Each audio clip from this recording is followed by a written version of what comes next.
A group of people stands quietly on a riverbank. Right in front of them is the shortest distance to the opposite shore. The water there looks narrow, but it is deep and moving fast. Instead of plunging into the water to swim across, they turn their backs and quietly start walking up. Why would they do that? Because getting one healthy body across a current is absolutely nothing like getting an entire survival system across a river. How did humans cross rivers before purpose-built boats existed? We often imagine our ancestors simply jumping into the water and swimming across using sheer muscle, or we believe they always clung to floating land. But before durable watercraft, crossing a river was primarily a problem of landscape knowledge and group logistics, not just individual swimming streams. A river is never a static, uniform block of water. It changes with every bend, every season, and every rain. And the boundary of the before boats era is actually much blurrier than we think.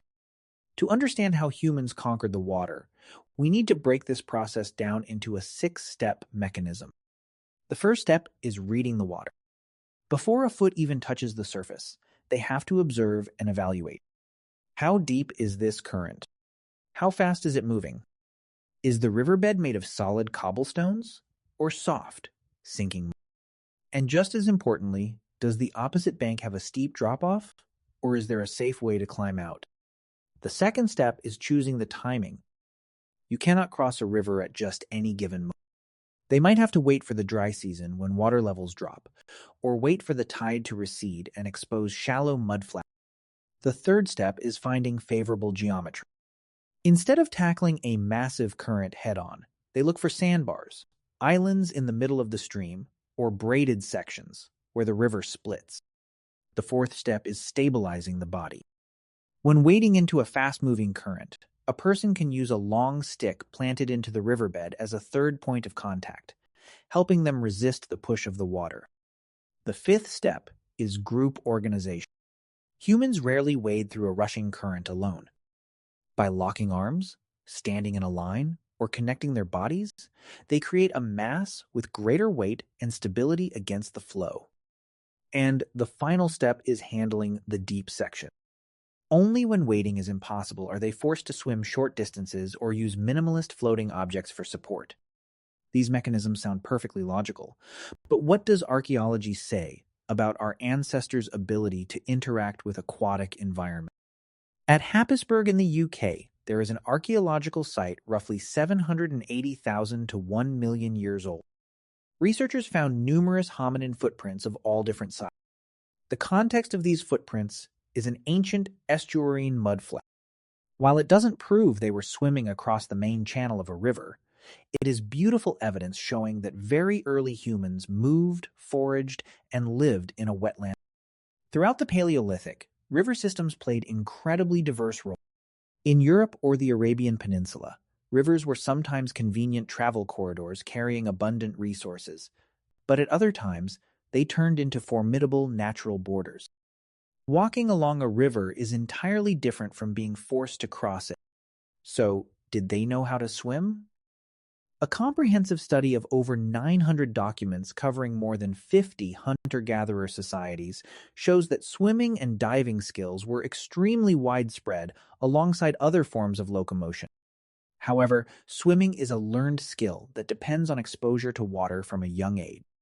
This skill is not universal, and we cannot automatically extrapolate that all hominins in the past were excellent swimmers. That is exactly why the mechanics of a ford become so incredibly important. Imagine the physics. A narrow, deep, and fast-moving channel carries a massive amount of kinetic energy, enough to sweep anyone away. But when that same river spreads out into 3 wide, shallow, and slower-moving channels, the math changes. A ford doesn't make the water disappear. It just redistributes the problem, breaking the risk down into manageable pieces that humans can control with steady footsteps. But what about floating objects? When does a log start to become a boat? Archaeological evidence of Pleistocene sea crossings to Wallacea and the Sahul continent at least 47,000 years ago or earlier proves something astonishing. Humans used floating vessels long before any traces of wooden watercraft could be preserved and found. A A small river does not require a fully equipped ocean-going vessel. A chain of innovations could unfold very naturally. It starts with clinging to a natural log floating in the river. Then they learn to select logs with better buoyancy. They carry it to the crossing point. They start placing gear on top of it. Then they lash multiple trunks or bundles of vegetation together, using long branches or poles to steer. Gradually, the floating support becomes a cargo rack, and then a raft. There was no single magical moment when the concept of a boat suddenly appeared out of nowhere. Every small step made the boundary of the before boats era much blurrier than ever before. The archaeological record doesn't give us an ancient river crossing manual, but it does show three things with more certainty. Hominins lived in aquatic landscapes very early on, water skills could be learned and shared, and minimalist floating craft almost certainly existed long before the organic materials archaeology can preserve. At this point, we have to face a major twist. Getting one strong swimmer to the opposite bank is not a success. A crossing is only truly complete when the toddlers, the elderly, the injured, along with stone tools, animal hides, food reserves, and crucial fire tinder all make it to the other side safely. The cargo itself turns the water into a completely different enemy. Heavy items can drag a person down, throw them off balance, soak up water, slip from their grasp, smash into submerged rocks, or become completely useless after getting wet. A tightly sealed small pouch might hold more life or death significance than swimming ability, simply because it contains dry tinder, precious raw materials, and medical supplies. Because of this, a river crossing was very likely a complex logistical operation. A few strong individuals cross first. Light items are transferred. Those needing assistance cross during the safest windows. Some members return to help the straggler. And finally, the entire group reunites on the opposite bank. This method consumes a lot of time and increases the number of cold water exposures, but it minimizes the risk of one individual handling too many dangerous tasks at once. From this perspective, a safe ford is not just a geographic feature. It is a priceless social resource. A reliable crossing point would concentrate trail networks, become a meeting place, be remembered for generations, create territorial control, and connect exchange networks across both banks. And here is the core shift in thinking. A detour is also a technology. Modern humans often think technology has to be a tangible object, like a boat, a bridge, a rope, or a paddle. But a safe route etched into memory performs the exact same risk reduction. Accepting a 3-hour hike to reach a braided section of the river, patiently waiting for the low water season, or using a small island as a staging area, these are all high-level cognitive technological solutions. Before humans built an object to carry them across the water, they might have built a massive mental map to avoid the most dangerous parts of the river. Put these two types of technology side by side. On the left, a wooden raft. On the right, the memory of seasons, shallows, islands, and safe exit banks. Both accomplish the exact same mission, getting the entire group to the other side. But of course, all the methods above are reconstructed possibly. Rivers, footprints, and organic watercraft leave an archaeological record full of gaps. And those gaps need to be stated clearly. First, they might not have crossed flowing water at all. Some crossings might have happened when the dry season left the riverbed bone dry, when the river suddenly changed course, when the surface froze completely solid, when a fallen ancient tree formed a natural bridge, or when they simply walked all the way around to the headwater. Artifacts found on both sides of a river are never absolute proof that a swim or a wade actually. Second, swimming is not a universal skill. Data from hunter-gatherer societies shows that aquatic mobility exists, but we cannot straight-line extrapolate that to every hominin group in every environment. Third, the biological risks of a river change wildly depending on the region.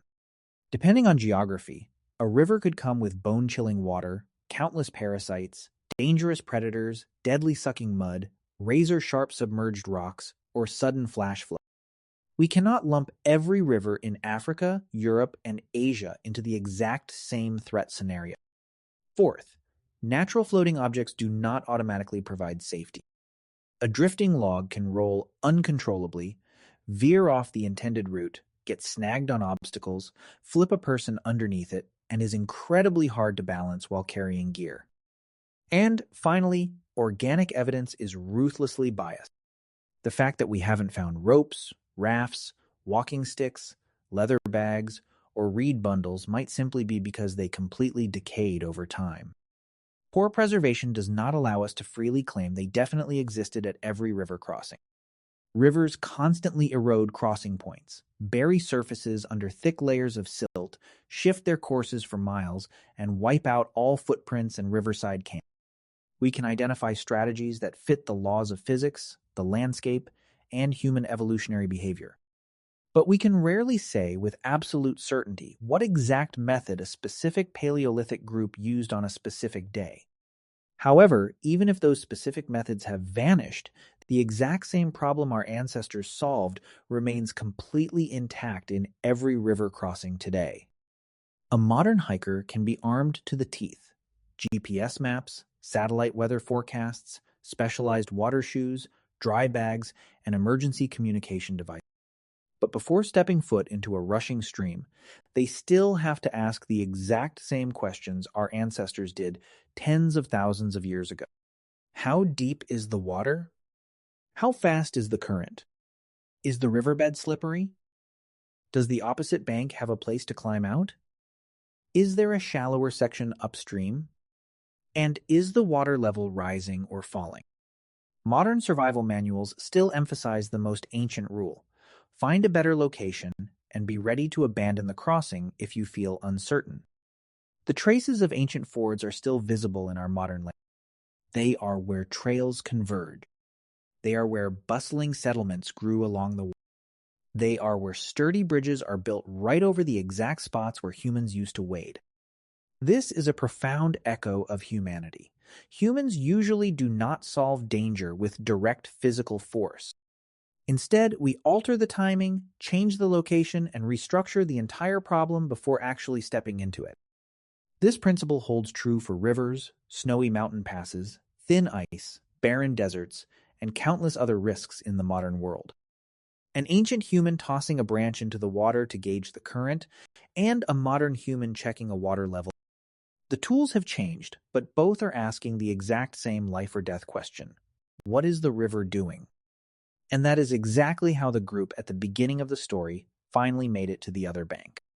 Not through a heroic plunge into the water, but through a series of small, highly rational. After hours of walking quietly upstream, the main river widened and split into 3 smaller branches. The first branch was only knee-deep. The second branch had a shallow gravel.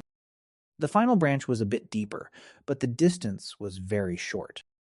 A scout in the front used a branch to test the riverbed. The group began crossing in stages. They stopped to rest on the sandbar in the middle, carefully handed crucial gear to one another, supported the smaller members, and perhaps clung to a drifting log to cross that final stretch of deeper water. At no point did they recklessly throw themselves into a rushing current. Their route was much longer, but the actual crossing was significantly smaller and safer. Before specialized boats were created, humans likely crossed rivers primarily by finding the exact place and time when the water became most manageable. Shallows, braided sections, islands in the middle of the stream, or patiently waiting for the low water. They waited with a firm third point of contact and group support, only swam unavoidable, short, deep stretches, and used simple, floating objects when absolutely necessary. Of course, there is no single method that applies to every era and every river on Earth. Some crossings might have been nothing more than footsteps across a cracked, dry riverbed, while other crossings might have required watercraft complex enough for us to call them the earliest rafts or boats. Human history is often told as a chronicle of objects. First, the world had no boats. Then, the boat was invented. And from then on, humans could cross bodies of water.